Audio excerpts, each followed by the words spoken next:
늦가을에 쌀쌀한 바람이 불던 토요일 오후, 강미숙은 서울 강북에 있는 딸의 집으로 향하고 있었습니다. 일주일 전 간단한 백내장 수술을 받고 회복 중이던 미숙은 한동안 딸을 만나지 못했죠. 수진이 요즘 전화도 뜸하고 문자 답장도 늦어서 걱정이 되었습니다.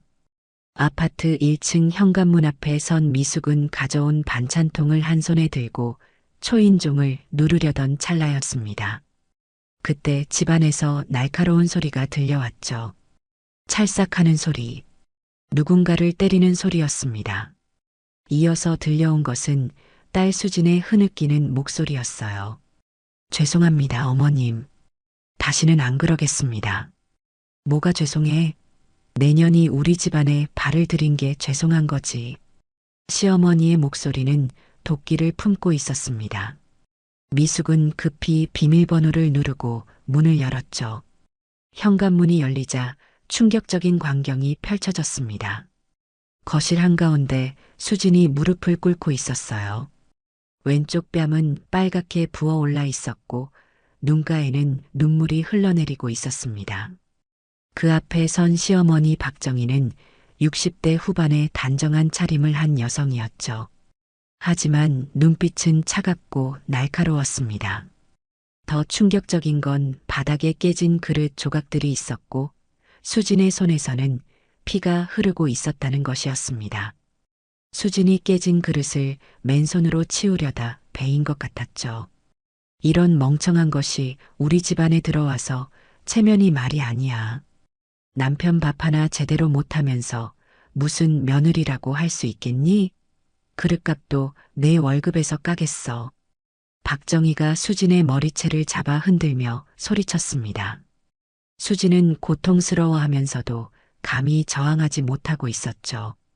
어머님, 아파요. 제발, 아프긴 뭐가 아파.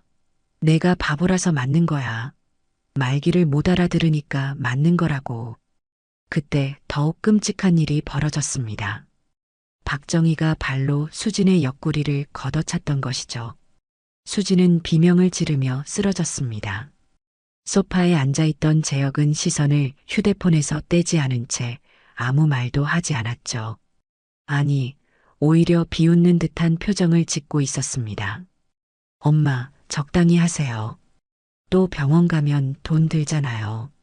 지난번에도 치료비 5만 원 썼는데 재혁의 말에 미숙은 귀를 의심했습니다. 아내가 맞아서 병원에 갔는데 치료비를 아까워한다니요?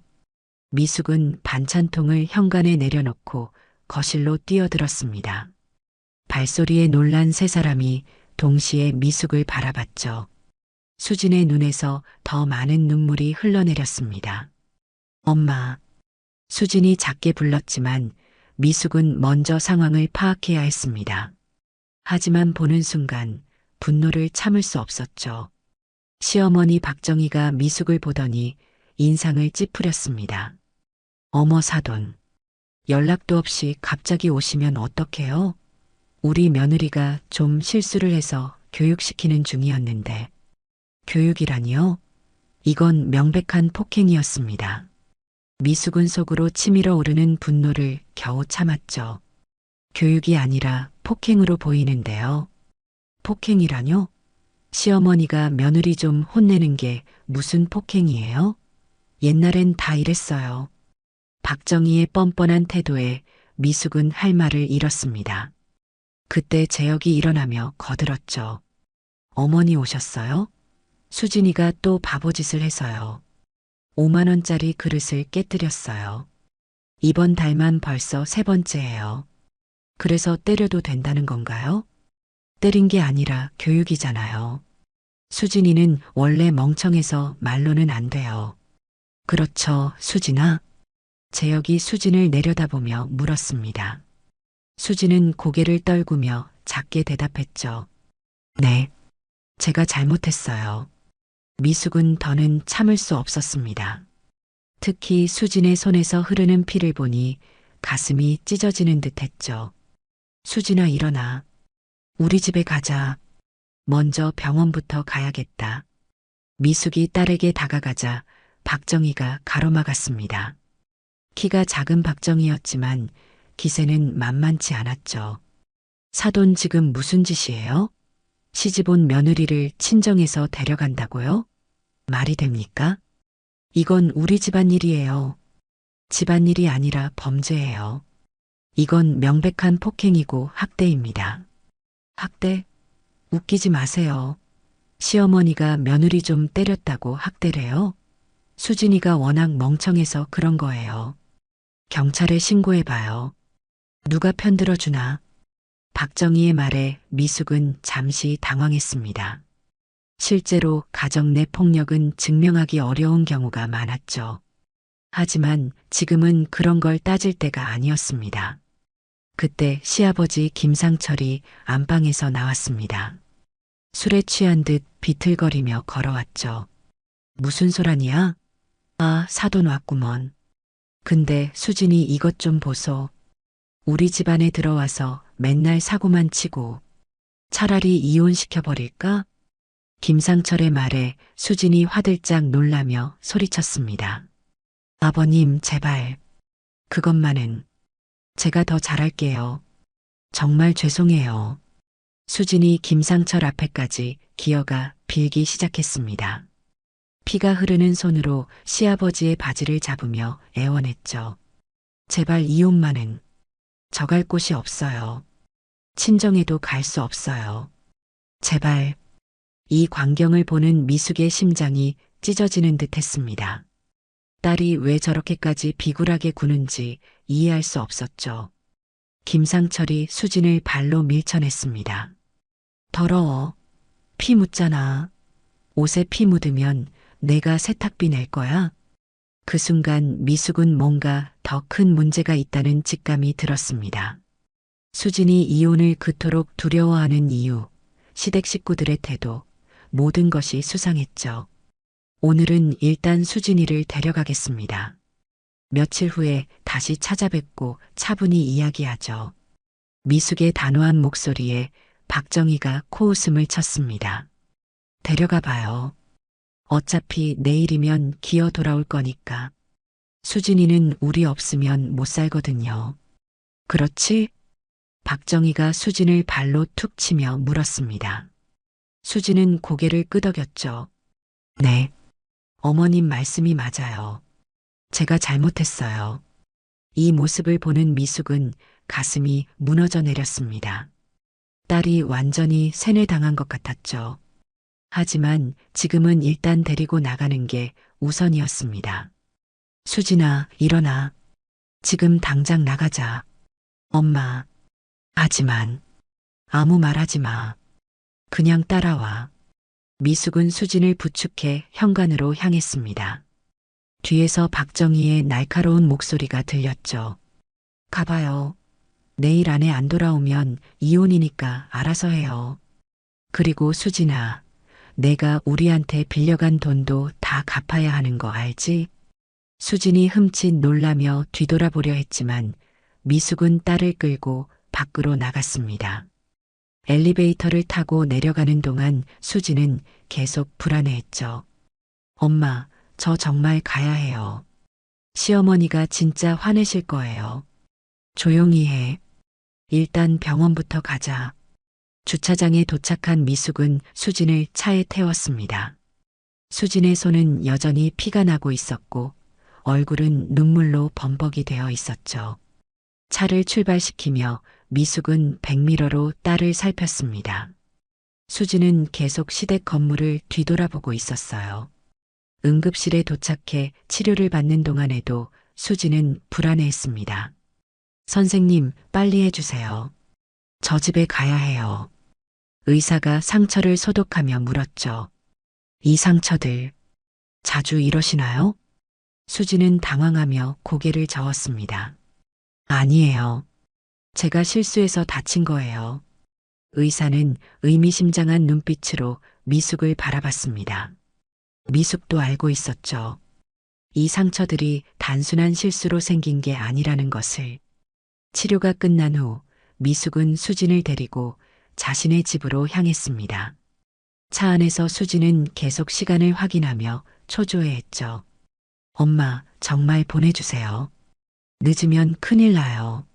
수진아, 도대체 무슨 일이 있었던 거니? 왜 그 사람들을 그렇게 무서워해? 수진은 입을 다물었습니다. 뭔가 말하고 싶어 하면서도 두려워하는 것 같았죠. 미숙의 집에 도착했을 때도 수진은 여전히 불안해했습니다. 엄마, 5분만 있다가 갈게요. 정말로. 안 돼. 오늘은 여기서 자. 미숙은 단호했습니다. 수진을 거실 소파에 앉히고 따뜻한 차를 내왔죠. 수진은 찻잔을 들고도 손이 떨려 제대로 마시지 못했습니다. 이제 천천히 말해봐.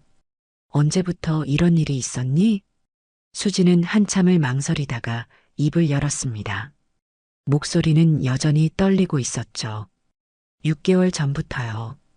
처음엔 말로만 하셨는데 점점 심해지셨어요. 미숙의 집에 도착한 후 수진은 따뜻한 차를 마시며 조금씩 진정되었습니다. 하지만 여전히 불안해하며 주변을 살폈죠. 마치 시어머니가 쫓아올까봐 두려워하는 것 같았습니다.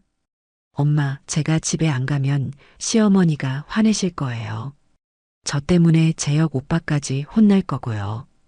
그 사람들이 널 때리는데도 걱정하는 거니? 수지는 고개를 떨구며 말했습니다. 제가 잘못해서 맞는 거예요. 그릇도 자주 깨뜨리고 요리도 못하고. 시어머니 말씀이 맞아요. 저는 정말 바보예요. 미숙은 딸의 말을 듣고 충격을 받았습니다. 완전히 세뇌당한 상태였죠. 그때 수진의 핸드폰이 울렸습니다. 화면에는 시어머니라고 떴죠. 수진은 떨리는 손으로 전화를 받았습니다. 네, 어머님. 죄송해요. 네, 지금 바로 가겠습니다. 전화를 끄는 수진이 벌떡 일어났습니다. 엄마, 저 가야 해요. 시어머니가 화났어요. 저녁 준비도 안 하고 나왔다고. 앉아. 넌 오늘 여기서 쉬어야 해. 하지만 수지는 거의 공황 상태가 되었습니다. 안 돼요. 지난번에 늦게 갔다고 일주일 동안 밥도 안 주셨어요. 침대에서도 못 자게 하시고 거실 바닥에서 잤어요. 제발 보내주세요. 미숙은 놀라움을 금치 못했습니다. 밥을 안 주고 바닥에서 재웠다니 이건 완전한 학대였죠. 그런 일이 또 있었어? 왜 나한테 말 안 했니? 수지는 울먹이며 대답했습니다. 시어머니가 친정에 말하면 이혼시키겠다고. 그리고 제가 집에서 쫓겨나면 갈 곳이 없어요. 엄마한테도 못 가요. 시어머니가 엄마 집에도 찾아가서 소란 피우겠다고 했어요. 미숙은 이제 상황을 이해하기 시작했습니다. 시댁에서 수진을 철저히 고립시키고 협박하고 있었던 거죠. 그 사람들이 또 뭘 했는지 다 말해봐. 수진은 주저하다가 상처들을 보여주기 시작했습니다. 팔에는 시퍼런 멍들이 가득했고 등에는 채찍 자국 같은 상처도 있었죠. 이건 빗자루로 맞은 거예요. 청소를 제대로 안 했다고. 이건 뭐야? 화상 자국 같은데? 수지는 고개를 숙이며 말했습니다. 뜨거운 국자로. 반찬이 맛없다고. 미숙은 분노로 몸을 떨었습니다. 이건 단순한 시집살이가 아니라 고문이었죠. 시어머니가 제 월급도 다 가져가세요. 통장도 카드도 다 뺏으셨어요. 용돈도 안 주시고 필요한 게 있으면 무릎 꿇고 빌어야 해요. 대학 나온 내가 왜 그런 취급을 받으면서 사니? 수진의 대답은 더욱 충격적이었습니다. 시어머니가 제 과거를 다 아세요.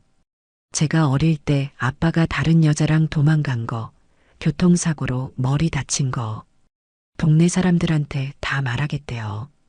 저희 집안 창피한 일 다 퍼뜨리겠다고. 미숙은 이제 확신했습니다. 이들은 처음부터 수진의 약점을 알고 접근했던 거죠. 그리고 수진이 말을 잇지 못하자 미숙이 다그쳤습니다. 뭐가 또 있어? 다 말해. 시아버지가 가끔 제 방에 와요. 술 드시고 이상한 짓을. 미숙은 경악했습니다. 설마 성추행까지? 수지는 울음을 터뜨렸죠. 재혁 오빠한테 말했더니 아버지가 좀 만지신 게 뭐가 문제냐고. 가족이니까 참으래요. 이제 미숙은 완전히 폭발했습니다. 이건 단순한 학대를 넘어선 조직적인 범죄였죠. 처음 재혁을 어떻게 만났는지 다시 설명해봐.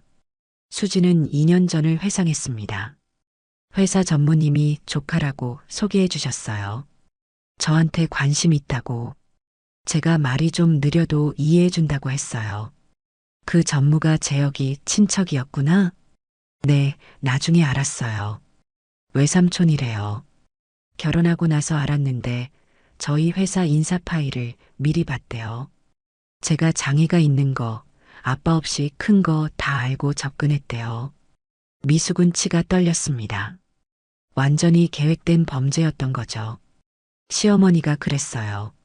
자기들이 저 같은 애를 며느리로 받아준 게 은혜라고. 평생 종처럼 살아야 한다고. 그때 또 수진의 전화가 울렸습니다. 이번엔 재혁이었죠. 여보세요?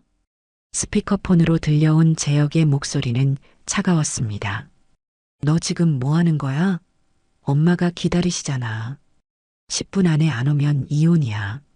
알았어? 오빠, 제발. 금방 갈게요. 그리고 내 엄마한테 쓸데없는 소리 했으면 각오해. 우리 집안일을 왜 떠벌리고 다녀? 전화가 끊겼습니다. 수지는 패닉 상태가 되어버렸죠. 엄마, 제발 보내주세요. 늦으면 정말 큰일 나요. 지난번엔 하루 종일 화장실도 못 가게 했어요. 미숙은 딸의 상태를 보며 결심했습니다. 이건 경찰에 신고해야 할 사안이었죠. 하지만 먼저 증거를 확보해야 했습니다. 수진아, 잠깐만. 내가 그동안 당한 일들, 증거 있니? 사진이나 진단서 같은 거? 수지는 고개를 저었습니다. 시어머니가 병원도 못 가게 했어요. 돈 아깝다고. 그리고 사진 찍으면 핸드폰 뺏는다고. 하지만 수지는 갑자기 뭔가 생각난 듯 말했습니다. 아, 일기장은 있어요. 거기 다 적어뒀어요. 매일 맞은 것도 적고 돈 뺏긴 것도. 그 일기장 어디 있어? 집에요. 시댁에. 침대 밑에 숨겨놨어요. 미숙은 이제 행동에 나서기로 했습니다. 하지만 그 전에 딸의 안전이 우선이었죠. 수진아, 오늘은 여기서 자. 그리고 내일 경찰서에 가자. 경찰서요? 안 돼요. 시어머니가 저희 집안 망신시킨다고. 아빠 여자 문제도 다 퍼뜨린다고. 그건 걱정하지 마. 엄마가 다 해결할게. 하지만 수지는 여전히 불안해했습니다. 세뇌가 너무 깊이 되어 있었죠. 미숙은 딸을 재우고 거실로 나왔습니다. 그리고 핸드폰을 꺼내 오래된 번호를 찾았죠. 국정원 시절 동료들의 번호였습니다. 이제 그들의 도움이 필요한 때였어요. 미숙은 하나씩 전화를 걸기 시작했습니다. 정보라, 강 과장, 윤 검사 모두가 미숙의 부탁을 들어주겠다고 했죠. 걱정 마, 언니. 그런 나쁜 놈들은 우리가 다 처리해 줄게. 정보라의 말에 미숙은 조금 안심했습니다. 이제 본격적인 싸움이 시작될 거였죠. 딸을 구하기 위한, 그리고 정의를 실현하기 위한 싸움이. 전화를 끊은 미숙은 수진을 침실로 데려갔습니다. 오랜만에 엄마 집에서 편히 쉬라고 했죠. 수진은 침대에 누워 금세 잠들었습니다. 아마도 그동안 제대로 잠을 못 잤나 봅니다. 미숙은 거실로 나와 노트북을 켰습니다.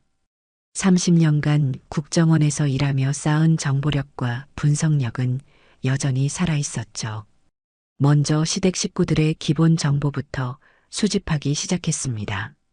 시아버지 김상철은 61세로 건설업을 한다고 되어 있었지만 실제 사업체는 유령회사였습니다. 시어머니 박정희는 요양원 원장으로 등록되어 있었고요. 아들 김재혁은 대기업 과장이었죠. 겉으로는 평범한 중산층 가정이었습니다. 하지만 미숙의 직감이 말하고 있었어요. 이들에겐 뭔가 숨겨진 비밀이 있다고. 국정원에서 일할 때도 늘 그랬습니다. 겉모습에 속지 않고 진실을 파헤치는 것. 그게 미숙의 특기였죠. 미숙은 깊은 한숨을 내쉬며 창밖을 바라봤습니다. 어둠이 내린 서울의 야경이 반짝이고 있었죠. 그녀는 핸드폰을 꺼내 오래된 번호를 찾았습니다. 국정원 시절 함께 일했던 동료들의 연락처였어요. 이제 그들의 도움이 필요한 때였습니다.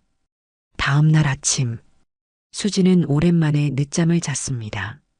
10시가 넘어서야 일어난 수지는 미안하다며 연신 사과했죠. 엄마 죄송해요. 보통 5시에 일어나는데 오늘은 왜 이렇게 늦게 일어났는지. 미숙은 딸의 어깨를 감싸 안았습니다. 그동안 얼마나 힘들었을까요? 매일 새벽에 일어나 시부모 시중을 들어야 했던 딸이 불쌍했죠. 괜찮아. 실컷 자도 돼. 오늘은 엄마랑 맛있는 거 먹으러 가자. 그때 수진의 핸드폰이 울렸습니다. 화면에 뜬 이름은 시어머니였죠. 수진의 얼굴이 순간 굳어졌습니다. 미숙이 대신 받으려 하자 수진이 고개를 저었어요. 제가 받을게요. 안 받으면 더 화내실 거예요. 떨리는 손으로 전화를 받은 수진. 스피커폰으로 들려온 박정희의 목소리는 날카로웠습니다. 어디서 자고 있는 거야? 당장 집으로 와. 오늘 내 친구들 모임 있는 거 알면서 음식 준비도 안 하고 도망갔어? 수지는 떨리는 목소리로 대답했습니다. 어머님 죄송해요. 친정에 급한 일이 있어서. 친정 따위가 뭐가 중요해. 시집온 여자는 시댁이 우선이야. 1시간 안에 안 오면 가만두지 않을 거야. 전화가 뚝 끊겼습니다. 수진의 눈에 눈물이 고였죠. 미숙은 화가 치밀어 올랐지만 침착함을 유지했습니다. 가지마. 오늘은 여기 있어. 하지만 수진은 벌떡 일어났습니다. 공포에 질린 표정이었죠. 안 가면 큰일 나요. 지난번에 늦었다고 일주일 동안 괴롭히셨어요. 제가 가야 해요. 미숙은 딸을 붙잡고 싶었지만 수진의 의사를 무시할 수는 없었습니다. 대신 다른 제안을 했죠. 그럼 엄마가 데려다 줄게. 그리고 나중에 데리러 갈 테니까 연락해. 수진은 망설이다가 고개를 끄덕였습니다. 둘은 미숙의 차를 타고 수진의 시댁으로 향했죠. 강남의 고급 빌라에 도착하자 수진은 또다시 긴장한 표정을 보였습니다. 엄마 저 괜찮을 거예요. 걱정하지 마세요. 하지만 미숙은 알고 있었습니다. 수진이 전혀 괜찮지 않다는 것을. 딸이 빌라로 들어가는 뒷모습을 보며 미숙은 결심했죠. 더는 참을 수 없었습니다. 차로 돌아온 미숙은 곧바로 전화를 걸었습니다. 이번엔 다른 번호였죠. 강 과장, 나야. 부탁이 있어. 김상철이라는 사람 좀 조사해 줄 수 있겠어? 전화 너머의 강 과장은 국정원 정보분석실에서 일하는 미숙의 후배였습니다. 은퇴한 선배의 부탁을 거절할 리 없었죠. 선배님 무슨 일이신데요? 개인적인 일이신가요? 미숙은 잠시 망설였습니다. 하지만 딸을 위해서라면 뭐든 할 수 있었죠. 개인적인 일이야. 하지만 아마 공적인 문제도 연관되어 있을 거야. 불법 도박장 운영 혐의도 있고. 강 과장은 즉시 알겠다고 대답했습니다. 국정원의 정보망은 여전히 빠르고 정확했죠. 몇 시간 후면 김상철에 대한 모든 정보를 얻을 수 있을 것이었습니다. 미숙은 차에서 내려 근처 카페로 들어갔습니다. 노트북을 펴고 시어머니 박정희가 운영한다는 요양원에 대해 검색하기 시작했죠. 행복한 노후 요양원이라는 이름의 이 시설은 정부 지원금을 받는 곳이었습니다. 하지만 온라인 후기들을 보니 심상치 않았어요. 어르신들께서 제대로 된 돌봄을 받지 못한다. 식사가 부실하다, 학대 의혹이 있다, 등의 부정적인 글들이 많았습니다. 하지만 이상하게도 그런 글들은 며칠 후면 사라지곤 했죠. 미숙은 확신했습니다. 이 요양원에 뭔가 문제가 있다고. 아마도 보조금을 빼돌리거나 노인들을 학대하고 있을 가능성이 컸죠. 미숙은 즉시 또 다른 전화를 걸었습니다. 윤 검사, 오랜만이야. 좀 물어볼 게 있어서. 윤 검사는 서울중앙지검에서 일하는 미숙의 오랜 지인이었습니다. 국정원과 검찰은 종종 협력하곤 했죠. 미숙 씨 오랜만이네요. 무슨 일이세요? 미숙은 간략하게 상황을 설명했습니다. 윤 검사는 듣자마자 심각한 표정을 지었죠. 요양원 보조금 횡령은 요즘 검찰에서도 주목하고 있는 사안이에요. 증거만 있다면 바로 수사 들어갈 수 있습니다. 미숙은 희망이 보이기 시작했습니다. 이제 증거를 수집하고 시댁의 범죄를 밝혀내면 수진을 구할 수 있을 것이었어요. 하지만 그 전에 수진의 안전이 최우선이었죠. 카페에서 나온 미숙은 다시 차로 돌아갔습니다. 그리고 트렁크에서 검은색 가방을 꺼냈죠. 국정원 시절 사용하던 장비들이 들어있는 가방이었습니다. 이제 본격적으로 움직일 때가 온 것 같았어요. 윤 검사와의 통화를 마친 미숙은 노트북 화면을 응시했습니다. 요양원 관련 자료들을 하나씩 정리하며 머릿속으로 퍼즐을 맞춰가고 있었죠. 그때 강 과장에게서 전화가 왔습니다. 선배님, 김상철 조사 결과 나왔습니다. 이 사람 전과가 있네요. 10년 전 사기죄로 집행유예 받았고요. 지금도 불법 도박장 운영 혐의로 내사 중입니다. 미숙의 예상이 맞았습니다. 겉보기엔 번듯한 사업가지만 실상은 범죄자였던 거죠. 강 과장은 계속 보고했습니다. 그리고 이상한 게 있어요. 2년 전부터 갑자기 재산이 늘었는데 출처가 불분명합니다. 부인 명의 요양원도 정부 보조금 횡령 의혹이 있고요. 2년 전, 그때가 바로 수진이 결혼한 시기였습니다. 미숙은 섬뜩한 가능성을 떠올렸죠. 설마 처음부터 수진의 재산을 노리고 결혼을 추진한 것일까요? 미숙은 수진이 처음 재혁을 만났던 때를 떠올렸습니다. 회사 전무의 아들이라며 소개받았다고 했죠. 그런데 그 전무가 바로 재혁의 외삼촌이었다는 사실이 나중에 밝혀졌습니다. 혈연관계를 이용해 직장에서 만남을 주선한 것이었어요. 미숙은 당시를 회상했습니다. 2년 전 어느 날 수진이 퇴근 후 들뜬 표정으로 집에 들어왔었죠. 엄마, 오늘 회사에서 멋진 사람을 만났어요. 전무님 조카라는데 정말 친절하고 다정해요. 그때부터였습니다. 수진이 재혁과의 만남에 대해 이야기하기 시작한 것이 처음엔 단순한 호감이었지만 점점 진지한 관계로 발전했죠. 재혁은 수진의 언어장애를 전혀 개의치 않는다고 했습니다. 오히려 그런 모습이 순수하고 사랑스럽다고 했다는 거였어요. 카페에서 나온 미숙은 다시 차에 올랐습니다. 정보라에게서도 연락이 왔죠. 언니, 이 집안 완전 막장이야.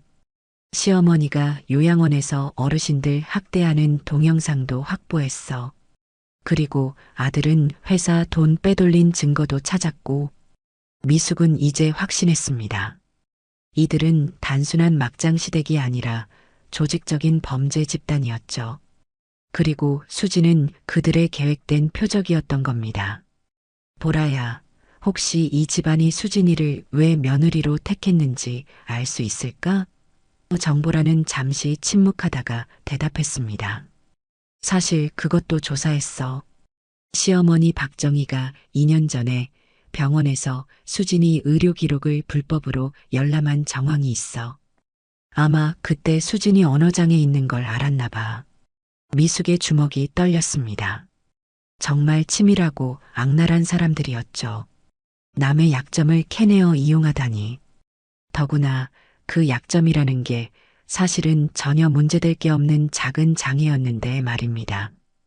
다음에 더 충격적인 사실이 밝혀졌습니다. 정보라가 보내온 자료를 보니 박정희는 수진뿐만 아니라 다른 여성들도 비슷한 방식으로 조사했던 것이었어요.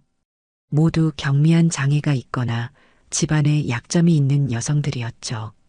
하지만 그 중에서 가장 조건이 좋은 사람이 수진이었던 겁니다. 수진이는 대기업에 다니고 부모님 재산도 있고 무엇보다 순진하고 믿음직스러워 보였겠지. 게다가 언어장애 때문에 자존감이 낮아서 조종하기 쉬웠을 거야. 정보라의 분석이 정확했습니다. 미숙은 치가 떨렸죠. 딸을 철저히 이용한 이 악마 같은 사람들을 도저히 용서할 수 없었습니다. 그때 미숙의 머릿속에 번뜩이는 생각이 스쳤습니다. 혹시 결혼 전에 다른 징조들도 있었던 건 아닐까? 미숙은 기억을 더듬어 봤죠. 결혼식 준비 과정에서도 이상한 점들이 있었습니다. 시댁에서는 예식장이며 신혼여행이며 모든 것을 자기들이 정하겠다고 했어요. 심지어 신혼집도 수진 명의로 하자고 고집했죠. 당시에는 며느리를 아낀다고 생각했지만 지금 생각해보니 모든 게 계산된 행동이었던 겁니다. 저녁 무렵 수진에게서 문자가 왔습니다. 엄마 저 괜찮아요. 오늘은 여기서 자고 내일 만나요. 하지만 미숙은 딸이 괜찮지 않다는 걸 알고 있었습니다. 문자 메시지의 어투가 평소와 달랐거든요. 아마 시어머니가 옆에서 감시하고 있었겠죠. 미숙은 집으로 돌아와 옷장을 열었습니다. 깊숙한 곳에서 검은색 가방을 꺼냈죠. 국정원 시절 사용하던 장비들이 들어있는 가방이었습니다. 소형 녹음기, 초소형 카메라, 그리고 각종 감시 장비들. 은퇴한 지 5년이 지났지만 이 장비들은 여전히 작동했습니다. 미숙은 하나씩 점검하며 내일을 준비했죠. 이제 본격적으로 움직일 때가 왔습니다. 그날 밤 미숙은 오래된 사진첩을 꺼냈습니다. 수진의 어린 시절 사진들이 가득했죠. 교통사고 후 병원에서 찍은 사진, 언어 치료를 받던 모습, 그리고 대학 졸업식 사진까지. 미숙은 사진을 보며 눈물을 흘렸습니다. 우리 수진이 엄마가 꼭 지켜줄게.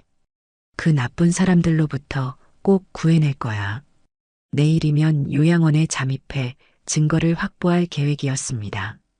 그리고 시댁의 모든 범죄를 낱낱이 밝혀낼 것이었죠.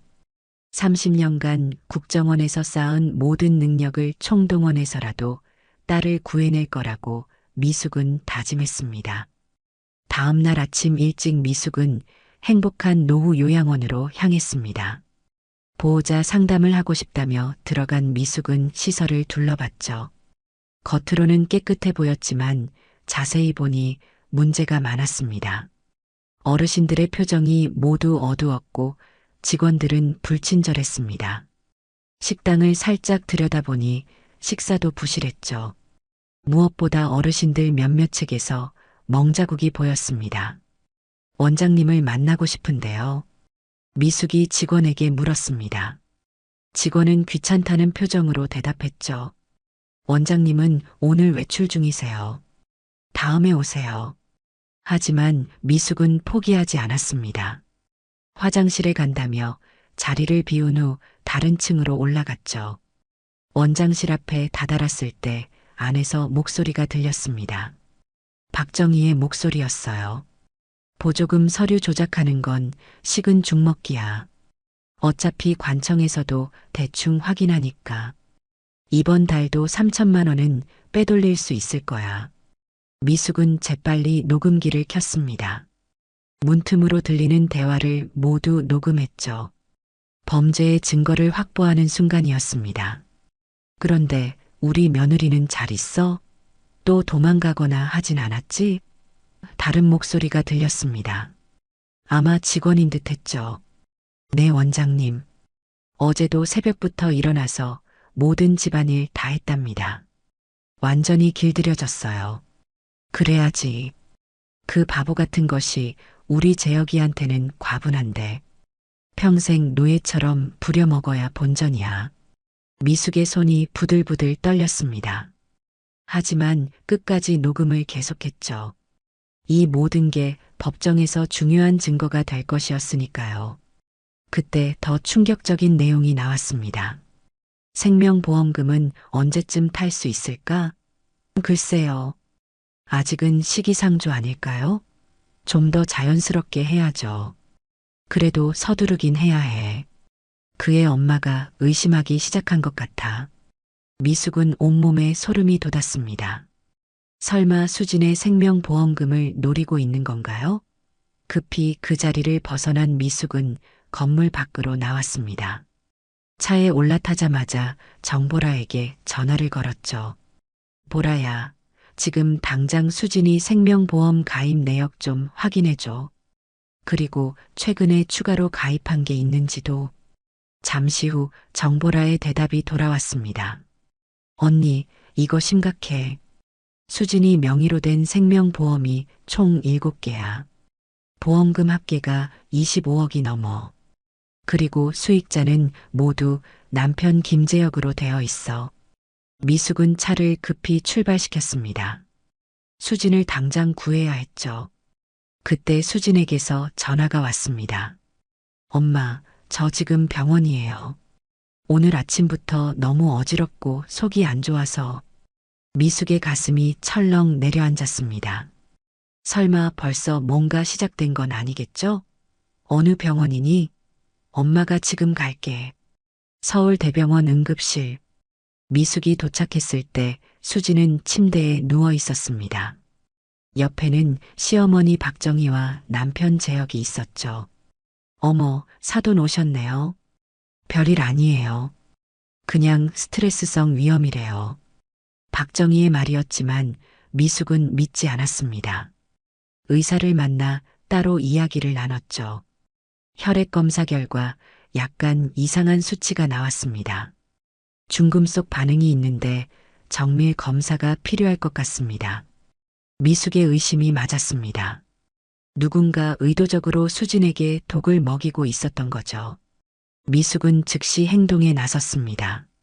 수진이 제가 집으로 데려가겠습니다. 정밀 검사도 제가 아는 병원에서 받게 하고요. 박정희가 반대했지만 미숙은 단호했습니다. 재혁도 어머니 눈치를 보며 우물쭈물했죠. 결국 미숙은 수진을 데리고 병원을 나왔습니다. 집으로 가는 차 안에서 수진이 힘없이 말했어요. 엄마, 저 요즘 자꾸 이상한 꿈을 꿔요. 누군가 제 목을 조르는 꿈. 미숙은 딸의 손을 꼭 잡았습니다. 이제 더는 지체할 수 없었죠. 당장 경찰에 신고하고 검찰에 고발해야 했습니다. 그날 밤 미숙은 그동안 모은 모든 증거를 정리했습니다. 녹음 파일, 금융거래 내역, 보험 서류, 병원 진단서까지. 이제 이 악마들을 법의 심판대에 올릴 때가 왔습니다. 하지만 그 전에 수진의 안전이 최우선이었죠. 미숙은 수진을 안전한 곳으로 피신시킬 계획을 세웠습니다. 국정원 시절 사용했던 안가가 아직 남아 있었거든요. 다음 날 아침 미숙은 수진과 함께 경기도 양평에 있는 안가로 향했습니다. 그곳에서 수진은 치료를 받으며 회복할 수 있을 것이었죠. 그리고 미숙은 본격적인 반격을 시작할 계획이었습니다. 수진아, 이제 안전해. 엄마가 모든 걸 해결할 테니까 걱정하지 마. 수진은 고개를 끄덕였지만 여전히 불안한 표정이었습니다. 하지만 미숙은 확신에 차 있었죠. 30년간 국정원에서 일한 그녀의 능력으로 반드시 정의를 실현할 것이라고. 새벽 5시 미숙은 이미 수진의 시댁 근처에 도착해 있었습니다. 차 안에서 건물을 감시하며 움직임을 살폈죠. 6시가 되자 집안에 불이 켜졌습니다. 아마도 수진이 일어나 아침 준비를 시작하는 시간이었을 겁니다. 7시 30분 정보라와 강 과장이 도착했습니다. 뒤이어 윤 검사도 합류했죠. 4사람은 미숙의 차 안에 모여 작전을 논의했습니다. 일단 수진이를 안전하게 빼내는 게 우선이야. 그 다음에 증거 수집하고 고발 절차를 밟자. 미숙의 말에 모두 고개를 끄덕였습니다. 윤 검사가 서류 뭉치를 꺼내며 말했죠. 어제 확인해 보니 수진 씨 명의로 된 보험이 5개나 더 있어요. 총 보험금이 20억이 넘고 수익자는 모두 남편 김재혁으로 변경되어 있었습니다. 미숙의 얼굴이 창백해졌습니다. 역시 최악의 시나리오를 준비하고 있었던 겁니다. 정보라가 태블릿을 꺼내 보여줬죠. 이것 봐요. 시아버지 김상철이 최근에 수상한 약품을 구입한 기록이 있어요. 탈륨 성분이 들어간 쥐약이래요. 더는 지체할 수 없었습니다. 미숙은 수진에게 전화를 걸었죠. 다행히 전화를 받았습니다. 수진아, 지금 바로 밖으로 나와. 엄마가 데리러 왔어. 하지만 수진의 목소리는 힘이 없었습니다. 엄마, 저 못 나가요. 시어머니가 오늘 손님 200명 오신대요. 음식 준비해야 해요. 지금 당장 나와. 내 목숨이 위험해. 미숙의 다급한 목소리에 수진도 놀란 듯 했습니다. 그때 전화 너머로 시어머니의 고함 소리가 들렸죠. 누구랑 통화하는 거야? 일은 안 하고. 전화가 끊겼습니다. 미숙은 더 이상 기다릴 수 없었어요. 차에서 내려 건물로 향했습니다. 정보라와 강 과장도 따라 나섰죠. 엘리베이터를 타고 올라가는 동안 미숙의 심장은 미친 듯이 뛰었습니다. 30년간 국정원에서 일하며 수많은 위험한 상황을 겪었지만 딸이 연관된 일은 처음이었죠. 집 앞에 도착한 미숙은 초인종을 눌렀습니다. 한참 후에야 문이 열렸고 박정희가 나타났죠. 어머, 사돈. 이 이른 아침에 무슨 일이세요? 수진이를 데리러 왔습니다. 미숙의 단호한 말에 박정희의 표정이 굳어졌습니다. 뒤에서 김상철도 나타났죠. 사돈, 이건 예의가 아니지 않소? 남의 집에 이렇게 쳐들어와서. 그때 정보라가 나섰습니다. 손에는 태블릿이 들려 있었죠. 예의를 말씀하시네요? 그럼 이건 뭡니까? 요양원에서 어르신들 학대하는 CCTV 영상이에요. 화면에는 충격적인 장면이 담겨 있었습니다. 요양원 직원들이 거동이 불편한 어르신을 거칠게 다루는 모습이었죠. 박정희의 얼굴이 하얗게 질렸습니다. 강 과장도 서류를 들어보였습니다. 그리고 이건 보조금 횡령 증거입니다. 매달 5천만 원씩 빼돌린 기록이 다 있어요. 이제 김상철까지 당황한 기색이 역력했습니다. 그때 미숙이 결정적인 한마디를 던졌죠. 그리고 제 정체를 아직 모르시는 것 같은데 전 국정원에서 30년간 근무한 강미숙입니다. 대북정보분석실장을 지냈죠. 시댁 식구들의 표정이 완전히 바뀌었습니다. 그저 평범한 공무원인 줄만 알았던 사돈이 국정원 고위 간부였다니. 박정희는 다리가 풀린 듯 주저앉았습니다. 지금까지 여러분이 저지른 모든 범죄 행위는 이미 검찰에 보고했습니다. 곧 압수수색 영장이 발부될 거예요. 그 순간 재혁이 황급히 뛰어나왔습니다. 그의 손에는 서류 뭉치가 들려 있었죠. 아마도 증거를 인멸하려던 것 같았습니다. 멈춰. 증거 인멸은 추가 혐의가 될 뿐이야. 윤 검사가 재혁을 막아섰습니다. 그리고 주머니에서 수첩을 꺼내 보였죠. 서울중앙지검 특수부 윤 검사입니다. 지금부터 여러분은 모두 피의자 신분입니다. 그때 안에서 수진이 비틀거리며 나왔습니다. 얼굴은 창백했고 온몸이 떨리고 있었죠. 엄마. 미숙은 딸을 부축했습니다. 수진의 상태가 심각해 보였어요. 정보라가 재빨리 119에 신고했죠. 우리 딸한테 무슨 짓을 한 거야?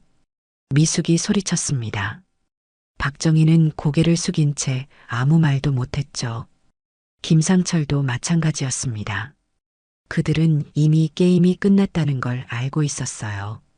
10분 후 경찰과 구급차가 동시에 도착했습니다. 수지는 들것에 실려 병원으로 이송되었고 시댁 가족들은 연행되었죠. 미숙은 구급차를 따라 병원으로 향했습니다. 차 안에서 수진의 손을 꼭 잡은 채 속삭였죠. 이제 다 끝났어. 엄마가 지켜줄게. 병원에 도착한 후 정밀 검사가 시작되었습니다. 다행히 치명적인 상태는 아니었지만 체내에 중금속이 축적되어 있었죠. 장기간 소량씩 투여된 것으로 보였습니다.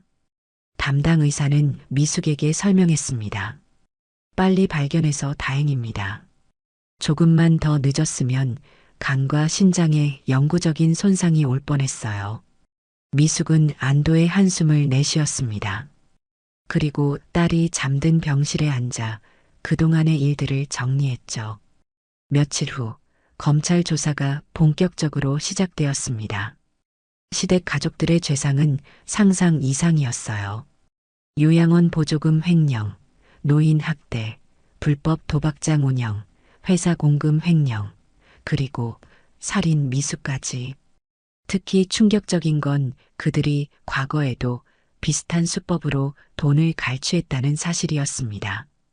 수진이 첫 번째 피해자가 아니었던 거죠. 한 달 후 재판이 시작되었습니다. 미숙은 증인으로 출석해 그동안 수집한 모든 증거를 제출했죠. 시댁 가족들은 결국 중형을 선고받았습니다. 판결문 낭독이 끝난 후 미숙은 법원을 나서며 깊은 숨을 내쉬었습니다. 옆에는 회복 중인 수진이 있었죠. 엄마 고마워요. 저를 구해주셔서 당연한 일을 했을 뿐이야. 이제 새로운 삶을 시작하자. 수진은 이혼 소송도 승소했고 빼앗긴 재산도 모두 되찾았습니다. 그리고 심리 치료를 받으며 상처를 치유해 나갔죠. 6개월 후 수진은 새로운 직장에 취업했습니다. 이번엔 자신의 장애를 숨기지 않고 당당하게 밝혔죠. 회사에서는 오히려 그런 정직함을 높이 평가했습니다. 미숙도 새로운 일을 시작했습니다. 가정폭력과 경제적 착취로 고통받는 여성들을 돕는 상담센터를 열었죠. 국정원에서의 경험을 살려 피해자들을 보호하고 가해자들을 법의 심판대에 올리는 일이었습니다. 어느 날 수진이 미숙을 찾아왔습니다. 표정이 한결 밝아져 있었죠. 엄마, 저 이제 정말 괜찮아요. 그리고 좋은 사람도 만났어요. 미숙은 딸을 꼭 안았습니다. 긴 악몽이 끝나고 드디어 행복이 찾아온 것 같았죠. 창밖으로는 봄날의 따뜻한 햇살이 비치고 있었습니다. 재판이 진행되던 어느 날 법정에서 충격적인 증언이 나왔습니다. 시댁 가족들이 과거에도 같은 수법으로 다른 피해자들을 만들었다는 것이었죠. 그 중엔 이미 세상을 떠난 사람도 있었습니다. 검사는 추가 증거를 제시했습니다. 피고인들은 조직적으로 장애가 있거나 취약한 여성들을 물색해 결혼시킨 후 재산을 갈취했습니다. 이는 계획적이고 악질적인 범죄입니다. 법정이 술렁였습니다. 방청석에 있던 미숙은 주먹을 꽉 쥐었죠. 자신의 딸만 피해자가 아니었다는 사실에 분노가 치밀어 올랐습니다. 그때 박정희가 일어나 변론을 시작했습니다. 재판장님, 저희는 단지 며느리를 엄하게 교육했을 뿐입니다. 요즘 젊은 여자들이 얼마나 버릇이 없는지. 피고인은 자리에 앉으시오. 재판장이 단호하게 말했습니다. 하지만 박정희는 계속 떠들어댔죠. 그 여자가 멍청해서 우리 아들이 희생한 거예요. 오히려 우리가 피해자라고요. 그 순간 미숙이 자리에서 일어났습니다. 더는 참을 수 없었죠. 재판장님, 증인으로서 한 말씀 드려도 되겠습니까? 재판장이 허락하자 미숙은 증언대로 걸어갔습니다. 그리고 차분하지만 단호한 목소리로 말하기 시작했죠. 제 딸 수진이는 장애인이 아닙니다. 단지 어릴 때 사고로 약간의 언어장애가 있을 뿐이죠. 그것도 일상생활에 전혀 지장이 없는 수준입니다. 미숙은 잠시 숨을 고른 후 계속했습니다. 하지만 설령 심각한 장애가 있다 해도 그것이 학대와 착취의 이유가 될 수는 없습니다. 피고인들은 처음부터 딸의 약점을 노려 접근했고 계획적으로 재산을 갈취했으며 급기야 목숨까지 위협했습니다. 법정은 조용해졌습니다. 미숙의 증언은 계속되었죠. 저는 30년간 국가를 위해 봉사했습니다. 수많은 범죄자들을 봐왔지만 이처럼 교활하고 잔인한 경우는 드물었습니다. 그들은 인간의 탈을 쓴 악마들입니다. 박정희가 또 한 번 항변하려 했지만 이번엔 재판장이 강하게 제지했습니다. 피고인은 조용히 하시오. 한 번 더 법정 질서를 어지럽히면 퇴정 명령을 내리겠습니다. 증언을 마친 미숙이 자리로 돌아오자 수진이 엄마의 손을 꼭 잡았습니다. 눈에는 눈물이 고여 있었죠. 재판은 예상보다 빨리 진행되었습니다. 증거가 너무나 명백했기 때문이었죠. 검찰은 최고형을 구형했고 변호인조차 제대로 된 변론을 하지 못했습니다. 판결 선고일. 법정은 사람들로 가득 찼습니다. 언론에서도 큰 관심을 보였죠. 이 사건이 단순한 가정 불화가 아니라 조직적인 범죄라는 게 알려지면서부터였습니다. 재판장이 판결문을 읽기 시작했습니다. 피고인 김상철은 징역 15년, 피고인 박정희는 징역 12년, 피고인 김재혁은 징역 8년에 처한다. 법정에서 탄식이 흘러나왔습니다. 피고인들은 고개를 떨구었죠. 특히 박정희는 믿을 수 없다는 표정이었습니다. 이건 말도 안 돼. 우리가 무슨 잘못을 했다고. 박정희가 소리쳤지만 이미 게임은 끝났습니다. 법원 경위들이 그들을 구치소로 끌고 갔죠. 법원을 나서며 미숙은 하늘을 올려다봤습니다. 구름 한 점 없는 맑은 날이었죠. 엄마, 이제 정말 끝난 거예요? 수진이 물었습니다. 미숙은 딸을 안으며 대답했죠. 그래, 이제 정말 끝이야. 새로운 시작이지. 그때 미숙의 핸드폰이 울렸습니다. 정보라였죠. 언니 축하해요. 그리고 또 좋은 소식이 있어요. 요양원 피해 어르신들이 언니한테 감사 인사를 전하고 싶대요. 미숙은 미소를 지었습니다. 정의가 승리한 순간이었죠. 비록 오랜 시간이 걸렸지만 결국 진실은 밝혀졌고 악인들은 벌을 받았습니다. 한 달 후 미숙과 수진은 작은 카페에 앉아 있었습니다. 수진의 표정은 한결 밝아져 있었죠. 엄마, 저 이제 남을 너무 쉽게 믿지 않기로 했어요. 하지만 그렇다고 모든 사람을 의심하진 않을 거예요. 그게 좋겠다. 세상엔 나쁜 사람도 있지만 좋은 사람도 많으니까. 수진은 고개를 끄덕였습니다. 그리고 조심스럽게 말했죠. 근데 엄마, 하나 궁금한 게 있어요. 엄마가 정말 국정원에서 일했던 거예요? 미숙은 웃으며 대답했습니다. 그래. 하지만 그건 이제 과거일 뿐이야. 지금의 난 그저 내 엄마고 앞으로도 그럴 거야. 수진도 미소를 지었습니다. 모녀는 따뜻한 차를 마시며 평화로운 오후를 보냈죠. 창밖으로는 봄바람이 불고 있었습니다. 새로운 계절이 시작되고 있었어요. 사건이 마무리된 후 6개월이 지났습니다. 수지는 완전히 회복해 새로운 회사에 취업했죠. 이번엔 자신의 상황을 솔직하게 밝히고 입사했습니다. 놀랍게도 회사는 오히려 수진의 정직함과 능력을 높이 평가했어요. 김수진 씨, 우리 회사는 다양성을 중요하게 생각합니다. 당신의 재능이 필요해요. 인사팀장의 말에 수진은 감격했습니다. 처음으로 있는 그대로의 자신을 인정받은 것 같았죠. 한편 미숙은 새로운 일을 시작했습니다. 희망의 등대라는 이름의 상담센터를 열었죠. 가정폭력과 경제적 착취로 고통받는 여성들을 돕는 곳이었습니다. 원장님, 오늘도 상담 예약이 꽉 찼어요. 직원의 말에 미숙은 고개를 끄덕였습니다. 생각보다 많은 여성들이 도움을 필요로 하고 있었죠. 미숙은 국정원에서의 경험을 살려 피해자들을 보호하고 필요하면 법적 대응도 도왔습니다. 어느 날 특별한 손님이 찾아왔습니다. 바로 요양원에서 학대받았던 어르신 중 한 분이었죠. 강 원장님 덕분에 우리가 구원받았어요. 정말 고맙습니다. 할머니의 눈에는 눈물이 가득했습니다. 미숙도 뭉클했죠. 자신의 행동이 많은 사람들에게 희망을 준 것 같아 보람을 느꼈습니다. 그날 저녁 미숙은 수진과 함께 저녁을 먹었습니다. 수진이 먼저 입을 열었죠. 엄마, 저 오늘 회사에서 프레젠테이션을 했어요. 완벽하지는 않았지만 끝까지 해냈어요. 잘했어. 완벽하지 않아도 괜찮아. 중요한 건 포기하지 않는 거야. 수지는 고개를 끄덕였습니다. 그리고 조심스럽게 말했죠. 그리고 저 좋은 사람 만났어요. 이번엔 정말 좋은 사람 같아요. 미숙은 놀랐지만 이내 미소를 지었습니다.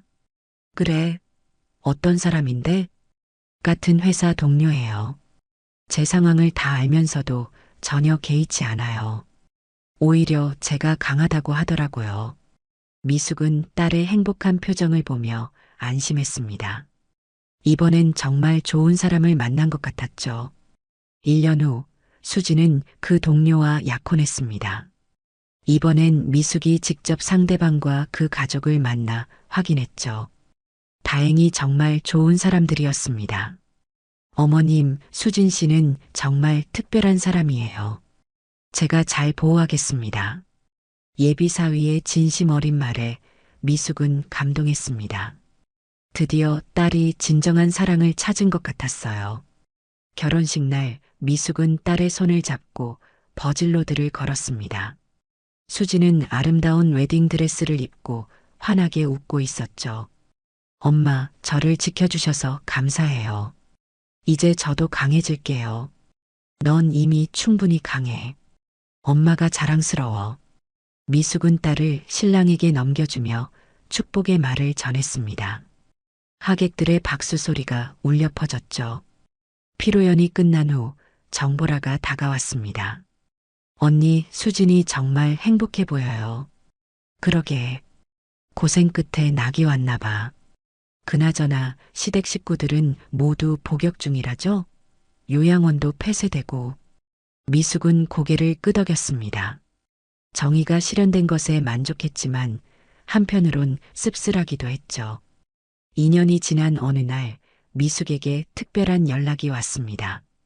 법무부에서 감사패를 수여하고 싶다는 것이었죠. 시상식장에서 미숙은 많은 사람들의 박수를 받았습니다. 그녀의 용기 있는 행동이 관련 법률 개정으로 이어졌기 때문이었죠. 이제 장애인이나 취약계층을 대상으로 한 경제적 착취는 더욱 엄하게 처벌받게 되었습니다. 그날 밤 미숙은 일기장을 펼쳤습니다. 그리고 이렇게 적었죠. 오늘로써 모든 악몽이 끝났다. 수진이는 행복한 가정을 꾸렸고 나는 새로운 사명을 찾았다. 비록 힘든 과정이었지만 우리는 결국 이겨냈다. 정의는 때로 늦게 찾아오지만 반드시 찾아온다는 것을 배웠다. 창밖으로는 별이 빛나고 있었습니다. 미숙은 일기장을 덮고 미소를 지었죠. 내일은 또 누군가를 도와야 할 새로운 하루가 시작될 것이었습니다. 3년 후 수지는 첫 아이를 낳았습니다. 건강한 딸이었죠. 미숙은 손녀를 안으며 눈물을 흘렸습니다. 할머니가 너를 꼭 지켜줄게. 우리 수진이를 지켰던 것처럼. 수지는 엄마의 손을 잡고 말했습니다. 엄마, 정말 감사해요. 엄마가 아니었으면 전 지금 여기 없었을 거예요. 넌 내 딸이잖아. 당연한 일을 했을 뿐이야. 모녀는 서로를 안으며 웃었습니다. 과거의 상처는 아물었고 이제는 희망찬 미래만이 기다리고 있었죠. 미숙은 계속해서 희망의 등대를 운영하며 수많은 여성들을 도왔습니다. 그녀의 이야기는 언론을 통해 알려졌고 많은 피해자들에게 용기를 주었죠. 어느 날 한 젊은 여성이 센터를 찾아왔습니다. 수진과 비슷한 처지에 있던 그녀는 미숙의 도움으로 새 삶을 시작할 수 있었죠. 원장님, 정말 감사합니다. 이제 저도 다른 사람들을 도울 수 있을 것 같아요. 미숙은 그녀의 어깨를 토닥이며 말했습니다. 그럼요. 우리가 받은 도움을 다시 나누는 것, 그게 진정한 희망이에요. 미숙은 지금도 센터에서 일하고 있습니다. 70이 넘은 나이지만 여전히 열정적이죠. 수진도 가끔 센터를 찾아 자신의 경험을 나누며 다른 피해자들에게 희망을 전하고 있습니다. 이것이 바로 강미숙과 수진이 함께 쓴 정의와 희망의 이야기였습니다. 어둠 속에서도 빛을 찾아낸 그들의 이야기는 오늘도 누군가에게 용기를 주고 있죠. 오늘 이야기 어떠셨나요? 구독과 알람 설정 잊지 마시고 소중한 댓글 하나가 정말 큰 힘이 됩니다. 시청해 주셔서 진심으로 감사드립니다.